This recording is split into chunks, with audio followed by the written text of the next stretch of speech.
Ebola inside the deadly outbreak as the panic spreads across the ocean. Could a lethal killer hit our shores? We did the test, and I did have Ebola. It's a threat to the world. We're heading into the hot zone with one of the top infectious disease specialists in the world. Dr. Rich Besser takes us on a terrifying journey. It's the gates of hell. We don't touch image. And comes face to face with the disease that shows no mercy. To protect the U.S. is to stop the outbreak. This is the only way to keep entire nations from being reduced to ashes. This deadly virus spreads across borders. Find out how bushmeat from markets in Africa end up smuggled into the United States and can pose a hidden threat here at home. Where did it come from? Why is it spreading? Can anyone stop it? And is there a cure? Ebola inside the deadly outbreak. Somewhere on the other side of the planet, in a hidden corner of a tropical rainforest, a new virus is surely incubating. A pathological killer that could unleash a deadly plague at any time. ABC's chief medical correspondent, Dr. Rich Besser, takes us on a harrowing journey to the heart of darkness. I'm crawling through the dense jungles of Cameroon with a man we call the virus hunter. He's in a race to stop a virus before it can infect human beings. What our work is focused on is understanding what's out there that could potentially harm us as a species. If you think this has nothing to do with you, think again. Inside the bush, animals hold the potential for worldwide danger. These paths are not just local roads, they are a virus's highway. When you see a logging road, what do you think about? I think about the potential for both animals as well as humans with new viruses to get to cities where you have planes, cities where you have boats. So things that happen in Central Africa don't stay in Central Africa. You got it. The bridge from animal to human? It's believed that fruit bats are the main reservoir of Ebola, carriers who don't get ill, but spread the disease to other wild animals. And then to humans, through bushmeat. Raw meat from apes, monkeys, and others killed for food, and who may carry the virus with them. But this meat doesn't always stay in the bush. Poachers sell it on the black market, and it's smuggled around the world, sold to immigrants longing for a taste of home. A few years ago, ABC News correspondent Dan Harris found what seemed to be black market bushmeat in this New York supermarket. How much you sell that one?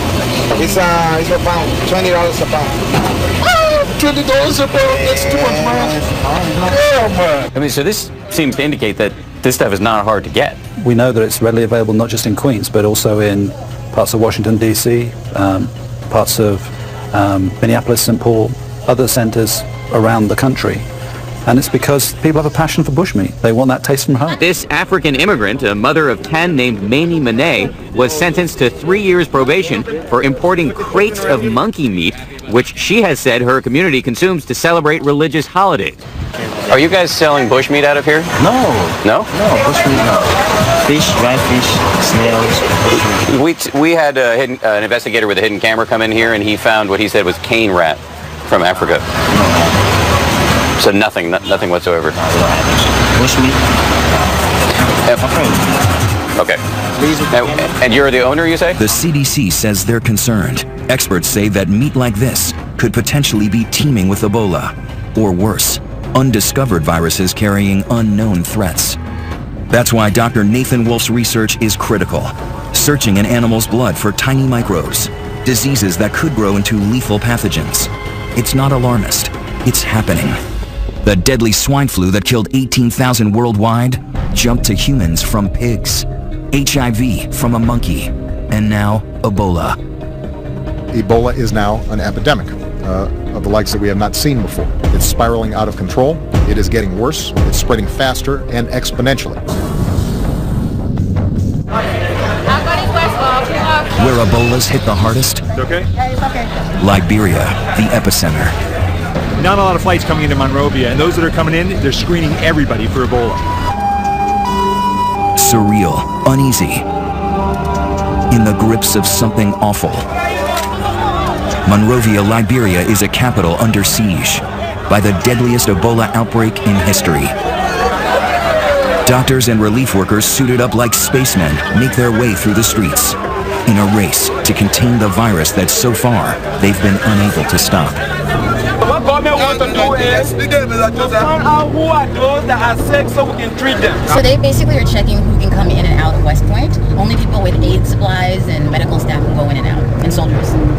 ABC News reporter Carrie L. Doe is Liberian-American, and she's been filing reports from a neighborhood here. Mister, how many bodies have you picked up today? 11 bodies. Where thousands are under quarantine, she has watched as fear turned to despair, despair to anger, and then pandemonium.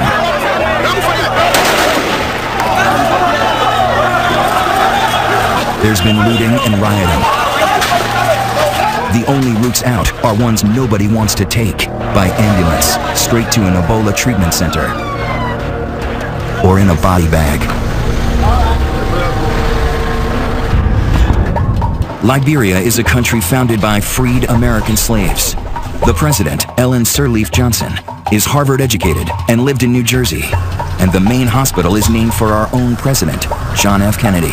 This is the emergency room, and you can see there's no one going in, there's no one going out. That's because there are no doctors to take care of patients.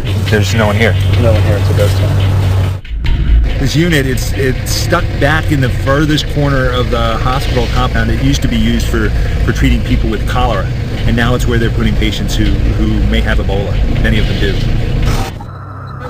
The facilities are makeshift. Their protective gear is the only barrier between them and the disease. They've had to make some of it themselves. They don't have hoods that are ready-made, so they're making hoods out of other protective equipment. The temperature, is it hot in what you're wearing? Oh yeah, that's the heat. The heat is too much? Yeah, too much. The place is not just like ordinary hospitals. If you are finished with what you want to do, you don't just leave and leave the others there. I'm okay. He's got a hood, he's got 2 layers of gloves on, an apron, boots, outer clothing, a mask, and goggles, so that every part of his body, every inch of skin is totally covered up. Even though I've spent my career working on infectious diseases, I have to confess, this is scary. You don't touch anything, okay? Just use your eyes. And you may talk to somebody, but you don't touch anything. Okay. This is Ebola Zaire. Highly contagious, highly infectious, very dangerous. So you have to take very good care. Don't rush to help somebody. Don't pick up things. Don't panic, eh? Stay calm. Stay calm. This is the Ebola isolation unit. He's about to go in. He opens the door. You can take a look. Patients with Ebola are everywhere. The team is not allowed to go any further, even in all their protective gear. Ebola is named after the river in the Congo, where the virus first appeared in 1976. There have been major outbreaks since then, but never like this. Cases began showing up in March of this year. In June, the first case walks into Monrovia's Elwha clinic. My job in the Ebola unit was to make sure that doctors were suited up properly. At the time, Nancy Wrightbowl is a Christian missionary from North Carolina with no formal medical training. When doctors went in, I wanted to make sure that they were dressed properly, and when they came out, I wanted to make sure that they had been decontaminated properly. And I felt the weight of that, I can tell you. We've been in Ecuador for 5 years. We were in Zambia for 8 years, and then in Liberia. We've traveled in many places. But they have no idea what they've signed up for this time. As the death toll mounts, Liberian health workers start to fall ill. I had a co-worker who ended up having Ebola and died. And I had trained him for 3 nights. By midsummer, one by one, 8 organizations make the wrenching decision to pull out of Liberia. But the Wrightbowls stay. So do Doctors Kent Brantley and John Fankhauser, physicians and fellow missionaries who work at Nancy's clinic. Our hospital is a busy, 45 to 50 patients at any one time, 3 to 5 surgeries, delivering, 4 or 5 babies every day, where we'd see, 150 patients a day. So each of us took our turn seeing patients in the clinic as well. So it was very busy, very full, and very clinical. They don't realize they are in the midst of the worst Ebola outbreak in history. The problem? This outbreak has come to such a densely populated place. 2 years ago, there was one in Uganda, across the continent. Back then, Dr. Besser traveled deep into the jungle to rural villages, very far from any city. Wrapping up this This epidemic is all about going down these roads, finding any possible case. It's really hard work. He and his producer were the only outsiders permitted to travel with the CDC team into the epicenter, with unprecedented access into the wards of suffering. Just try and stay calm. It is quite frightening if you suddenly start to find breathing difficult. Don't touch your masks. That's the rules. Very good. This time, Besser was allowed to go inside, but it was too dangerous to allow his producer to follow. He went in alone, with only a small camera. I have to say that there are a few things that I've done in medicine that are as nerve-wracking as going into this place. Those are the 3 who have Ebola.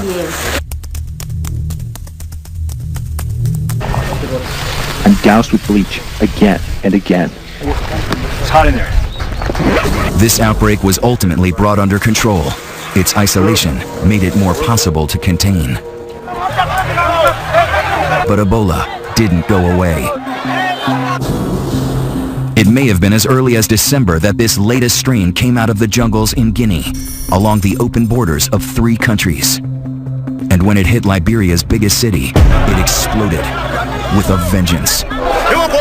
Ebola travels through contact with bodily fluids, blood, diarrhea, vomit. And this is what makes this outbreak so dangerous.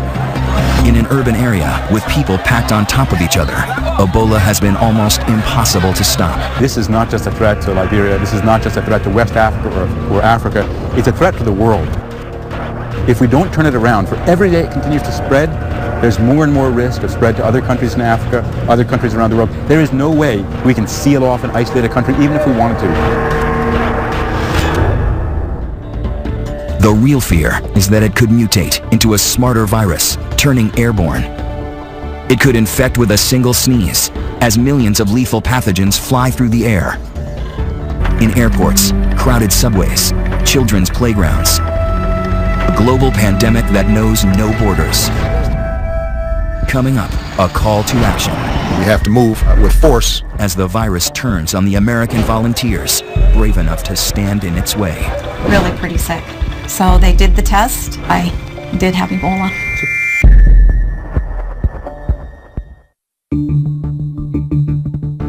We have to act fast. We have to move with force. And President Obama now sounding the alarm, sending 3,000 U.S. troops and 100 specialists to West Africa, to the front lines of the battle against the deadly Ebola virus. Faced with this outbreak, the world is looking to us, the United States. Joining healthcare workers who have come from all corners of the globe in a race against the clock to beat back the pandemic.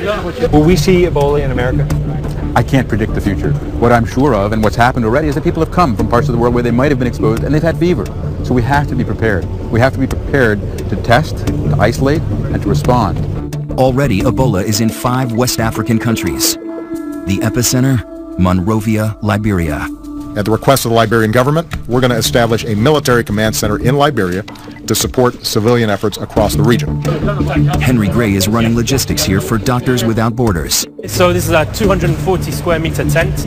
Building clinics here as fast as they can. This group is on the front lines of every health crisis in the world, but even they are overwhelmed. How much room do you have now in the 120-bed unit? The 120-bed unit is full. It's full. Full. And the patients who come here who need care? Unfortunately, we have quite high mortality amongst the patients, so that frees up space. Before this outbreak, what's the largest center you've ever designed? Earlier in this outbreak in West Africa, I think we went up to about 80 beds, but prior to that, around 40 beds. 40 beds? Yeah. And here, 10 times that? 10 times. Is the virus winning? The world has never seen Ebola as we're seeing it now, and the challenges are enormous. Ebola is sneaky. The first symptoms look just like flu or malaria. Achy muscles, a headache, fever. The patients have probably delayed coming in, tried to convince themselves they don't have the virus. Going into the triage unit here at JFK Hospital, that's where they try and sort out whether a patient coming in has Ebola or something else. They're having diarrhea, stomach pain, vomiting, some are bleeding from the mouth, another person is bleeding from the injection site. And how will you know if that's Ebola or something else? Because majority of them have interacted with people who died. All along the way they're spraying with chlorine so that if there have been any Ebola leakages, they're killing it with the bleach. So what happened? One of the patients just died from the here just on arrival. I spent here like 20 to 30 minutes. So by the time they get from triage into the building, some of them have died. Yeah, some of them have died. And Ebola can kill you in so many ways. Severe dehydration, your kidney and liver shuts down. You may even bleed to death. The sheer number of cases coming in make it very dangerous for those patients who don't actually have Ebola. They're sitting near the patients who are sick. Is that a problem? Well, once they bring somebody who doesn't have an infection in here, then they have exposed that person. But we take so many precautions inside there. Yeah, but for the patients who come in, if he didn't have Ebola before, he may have it now. Yeah, the risk is high. We are spraying all the time and we limit movement. We don't have enough space where to put this. Yeah. That's why there's too many patients. Yeah. You need more space, more treatment facilities. We need more beds. When Dr. Besser came back to the clinic the following day, they had 10 more dead, 30 more sick, and they were turning patients away. How many patients are you seeing? How many? 80. Yesterday they said there were 60. They keep coming. There's 3 patients waiting to be seen, but nowhere for them to go. No beds. It's full. At the Elwha Clinic, Dr. John Fankhauser is relieved that reinforcements are arriving. For most of the summer, he and his colleague Dr. Kent Brantley were among the few American doctors who stayed. Kent Brantley, he's a family physician, much like me. Kent was drawn to the Ebola work, and when Samaritan's Purse offered to run the newer Ebola unit, they named Kent as the medical director. By midsummer, his fellow evangelical missionary Nancy Wrightball had gone from hospital administrator to decontaminator. When Ebola hit, Nancy stepped into the position of not only our head hygienist, but also training the other hygienists that were coming alongside. And so she had a position that was never inside the unit. When we got suited up, she would make sure that we were suited up appropriately and not an inch of skin was showing. And then when we came out of the unit, Nancy was in charge of spraying us down and decontaminating us. Those are critical jobs. Exactly. Very critical. She understood the risks, but even that didn't protect her. One hot day in July, Nancy Wrightball started to feel ill. I first knew Nancy was sick on her birthday. I was running fever. I had had malaria once in this past year, and it was just the same symptoms. Dr. Brantley was also sick, and so Dr. Fankhauser took on a job he never thought he'd have, caring for his friends. Kent became ill the day after Nancy became ill, and I found out about it after he had spent the day at home, and he had fever for about 12 or 14 hours solid, and I was concerned. The next morning, Kent contacted me and was actually doing worse. By Saturday, I was still not doing very well, and the doctors came back and said, Nancy, we don't really think you have Ebola, but we want to do the test anyway just to set everybody's mind at ease. It seemed almost impossible with how cautious both of them were.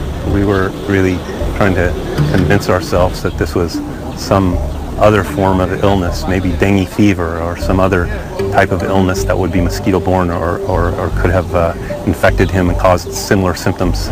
And still ahead, an experience that becomes all too real for American caregivers working here. It is a fire straight from the pit of hell. They weren't sure I would even make it to the U.S. And then, is there a cure? Ebola inside the deadly outbreak.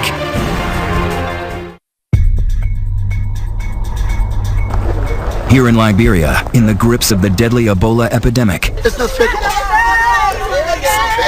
even the heroes are scared. Doctors and medical volunteers are vulnerable. In some outbreaks, they account for a quarter of all Ebola deaths. Closed off our program in April of this year. It just wasn't safe. We didn't think that we had the necessary precautions to do it safely. American doctor James Sirleaf is the son of Liberian President Ellen Johnson Sirleaf. He left his practice in Georgia to help with the crisis, only to find panic and chaos. The NGO community has mostly left. Yeah. We had to pull our physicians. We can't risk. These people are not Ebola-trained doctors. It's just not safe to have them here. While others pulled out, many of those who stayed were missionaries. And by early August, Americans Dr. Kent Brantley and Nancy Wrightball had serious symptoms. How do you tell the love of your life that they've contracted a deadly disease and that there's, a chance, a great chance that she might not survive? It fell to Nancy's husband David to deliver the diagnosis. He said, I want to tell you that Kent, Dr. Brantley, his Ebola test has come back and it's positive. It was hard to hear that. And then David said, and Nancy, you have Ebola also. The odds are not good. Among Liberians, more than half of those with the disease are dying. There is one slim hope. A new drug called ZMapp still being tested on monkeys. Dr. Brantley is the first human patient. Their charities hire a plane to transport them home over 4,000 miles in a specialized medical isolation pod, sealed to protect everyone on board. When I got on the flight in Liberia, I wondered if I would ever see David again. We felt like it was pretty critical. I don't remember much of the flight at all. Pretty dehydrated, really pretty sick. They weren't sure I would even make it to the U.S. They are taken to Emory University in Atlanta, a different medical universe. One of 4 high-tech centers in the country designed to handle the most deadly and contagious diseases. People who say that you should not have been allowed back in the country, it's just too dangerous. What do you say to that? I would say that in coming back into the country, we understand the concern for public health. Having said that, there have been established procedures and protocols that we took very great care in observing. Most important, Nancy is isolated from everyone, even her own husband. It's a really lonely place to be. We put our hands on the glass and, you know, I told her again, she's the most beautiful woman I know. It's her family and faith that got her through. I think one of the scripture, it's a psalm that so many people know, that the Lord is my shepherd. And yea, though I walk through the valley of the shadow of death, I will fear no evil. Some Americans say that you had no business being over there. It's too risky. We went to serve, but when you go to serve, you count the cost, but you lay it down. You lay down those fears, you lay down what you think might happen. Then, finally, the news that both the Wright-Balls and Kent Brantley have been praying for. They are virus-free. Today is a miraculous day. I am thrilled to be alive, to be well, and to be reunited with my family. But still ahead, what awaits American troops as they head for the hot zone? Panic in the streets. And can they help Ebola's youngest victims?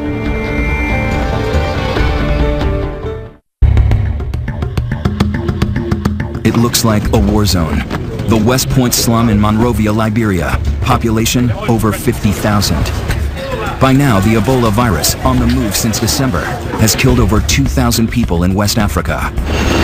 And now 3,000 American troops are preparing to deploy there. This is an epidemic that is not just a threat to regional security, it's a potential threat to global security. If these countries break down, if their economies break down, if people panic. It's already happened. In Monrovia, Liberia, the epicenter of the crisis, West Point became a flashpoint. The panic started in mid-August when the government set up an Ebola holding center there. They quickly filled up with people like Finda. The other adults in her family are dead, so she has 6 kids with her, and her nephew Sa is sick.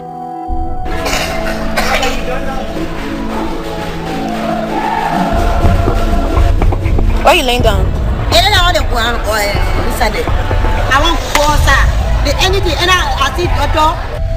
Her young sister, another nephew, and her own 2 boys aren't ill, but they all wait with Sa, amid other patients who may have Ebola. You an hour? I will not touch him. Touch him. Why? Because it's safe. It's safe. And then what I'm doing in my hand.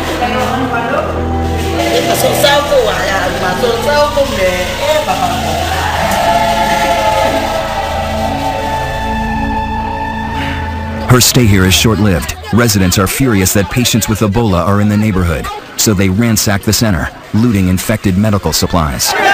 2 days later, the government puts the entire community under quarantine. But the rioting and looting continue. Containing a frightened populace isn't easy. In West Point, the quarantine is doomed from the beginning. There where the stream crosses, that's where people cannot go past. That's the quarantine line. Yes. And the idea is that the germs will stay on that side of the line. I guess so. That's just absurd. But when people are scared, they do crazy things. I've never seen a quarantine area like this. They haven't used quarantines like this where you shut off whole parts of cities since the Dark Ages. Behind the barriers, there's people who can't come and go. They've been in this compound for 7 days? 8 days. Why? It's like you're in prison. In prison.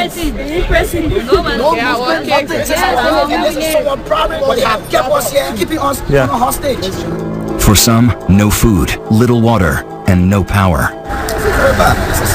Very bad. You know, you can't live in a dark place just like your animal.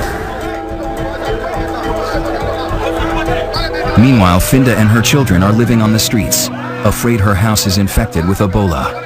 3 more of her kids are now sick, and they're hungry. But she's also afraid to go to the hospital. So many have died there. They were taken to the hospital today? I don't know. You don't know nothing to do. They will take you from here. How many children? 1, 2, 3, 4, 5, 6.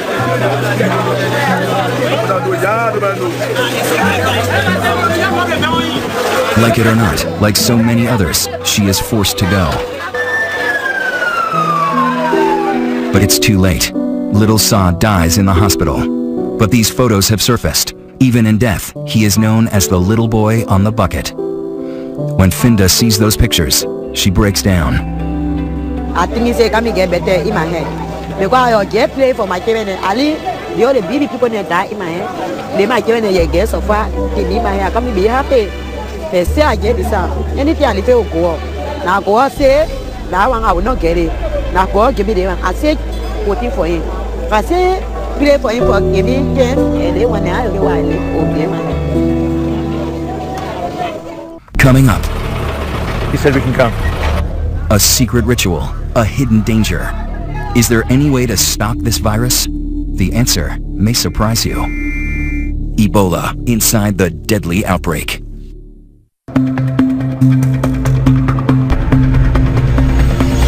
I never thought I'd be in pursuit of death. We're chasing one of the burial teams that's been put in place to properly dispose of people who die from Ebola.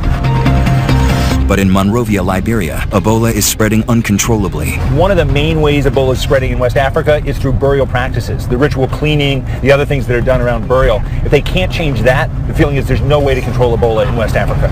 Officials are on the hunt to find these bodies, test, and burn them before more people get sick. At JFK Hospital, the dead are taken out through the back door. We can come to this side. Yes? We're beckoned in by part of the burial team. He said we can come. Don't touch anything. Don't touch anything.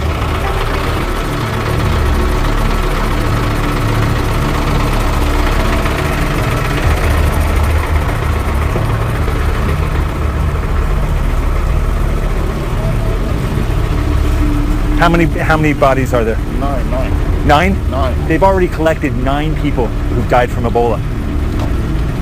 How many more will there be today? 5 more. 5 more to be collected. Oh my God. It's the first time here in Liberia that I've really been scared.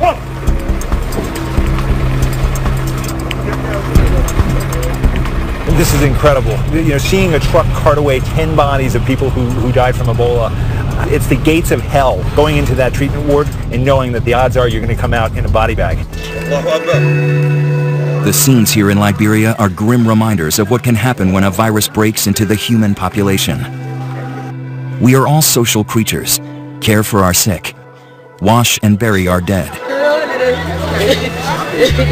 And that is in the end what makes human beings so vulnerable to Ebola. It's why one of the biggest problems here in Monrovia are burials. Bodies may be covered with viral particles that can infect any who touch them. Funerals are a common source of Ebola's spread. ABC News producer Carrie L. Doe was with a burial team as they attempted to recover a body from a grieving family who doesn't want to part with it.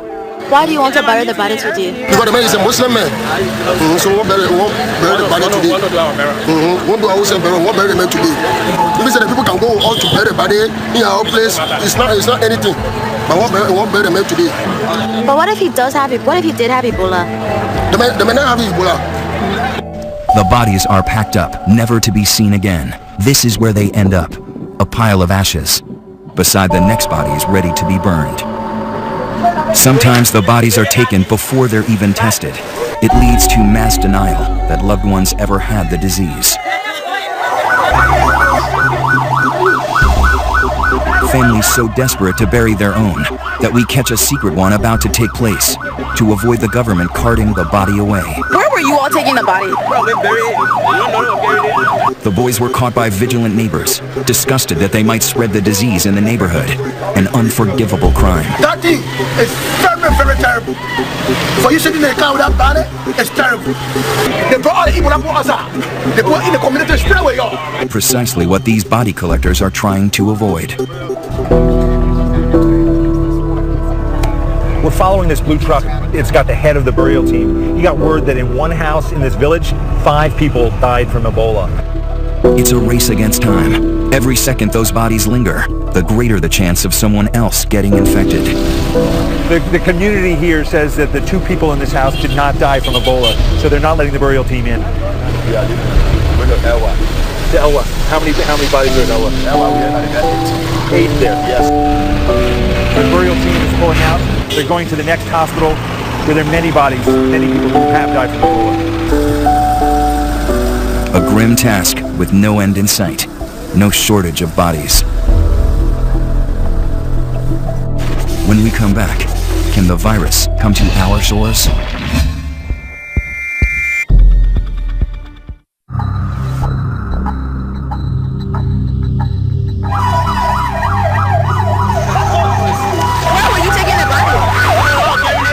It is a fire. It is a fire straight from the pit of hell. We cannot fool ourselves into thinking that the vast moat of the Atlantic Ocean will protect us from the flames of this fire. An impassioned warning from a man who knows Ebola's wrath all too well. American doctor Kent Brantley knows he's lucky. The medicine he took is not a definitive cure for Ebola. Others who were treated with it have died. And as the U.S. puts boots on the ground in West Africa, cases there double every 3 weeks. An already very weak public health system is near collapse in these countries. Patients are being turned away, and people are literally dying in the streets. And it's a struggle to keep infected patients quarantined. This video captures hospital workers trying to subdue a man who ran away from the Ebola ward. Even one case undetected can wreak havoc. A few weeks ago, a Nigerian diplomat with Ebola slipped out of his quarantine and fled to the global oil hub of Port Harcourt, where hundreds of workers from all over the world live. He was secretly treated by a local doctor in a hotel room. That doctor died of Ebola, but not before treating dozens of patients that could have infected others. Now, more than 200 people are being monitored for the virus, leaving all of Nigeria at risk. This matter is big, not just for Americans, for everyone in the world. This is an unprecedented health threat, and if we don't stop it here, we're going to be dealing with it for years around the world. As the world focuses on containing Ebola, there is hope that it can finally be stopped. Scientists are right now racing to develop a cure. The NIH is testing a new vaccine, while Japanese researchers say they've developed a method to detect Ebola in just 30 minutes. And the latest breakthrough, doctors in Nebraska have injected Dr. Rick Sacra with antibodies from his colleague Kent Brantley's blood, and he seems to be responding. The best way to protect the U.S. is to stop the outbreak in West Africa. What can be done to save the lives of people who already have Ebola? We give them the best. There are some who are doing well, like I can call you. Roma! There are some who overcome it, like this guy. How are you, my dear? Hello. Come here. How are you? Cross the water here. Yeah. How are you doing? You have been here for how long? How many days? 1 week, 1 day today. 1 week, 1 day? Yes. And how do you feel today? I'm okay. Jumping. And when will you go home? I want to go home today. Today? Yes. What do they say? When can you go home? And? When can you go home? When? Now. And a joyful homecoming for Liberian Dr. Philip Ireland, who contracted Ebola after bravely treating so many in his native country. You've survived Ebola? Yep. I've been through hell. okay, I've seen death, and I walked through the valley of the shadow of death, and just to see the sun and to see the trees and to see my children, my wife, and just to be with them. Right now, I'm very grateful. I'm happy just to be alive. His words echoing a fellow survivor, American Nancy Reichball. But already, a strain of Ebola has emerged in the Congo. And nobody knows better than those who have put their lives on the line how difficult and dangerous it is to stop this treacherous virus.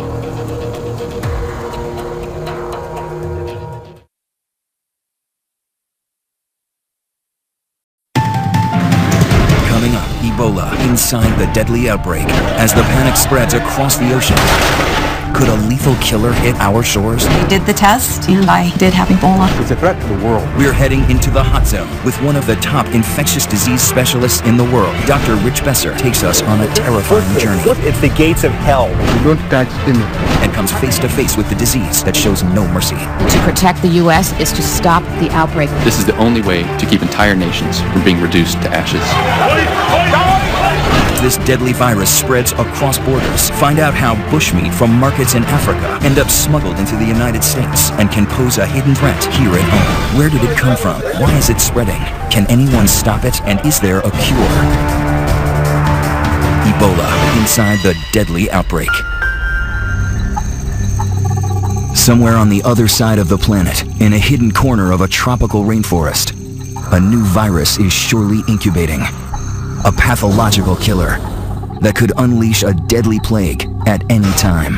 ABC's chief medical correspondent, Dr. Rich Besser, takes us on a harrowing journey to the heart of darkness. I'm crawling through the dense jungles of Cameroon with a man we call the virus hunter. He's in a race to stop a virus before it can infect human beings. What our work is focused on is understanding what's out there that could potentially harm us as a species. If you think this has nothing to do with you, think again.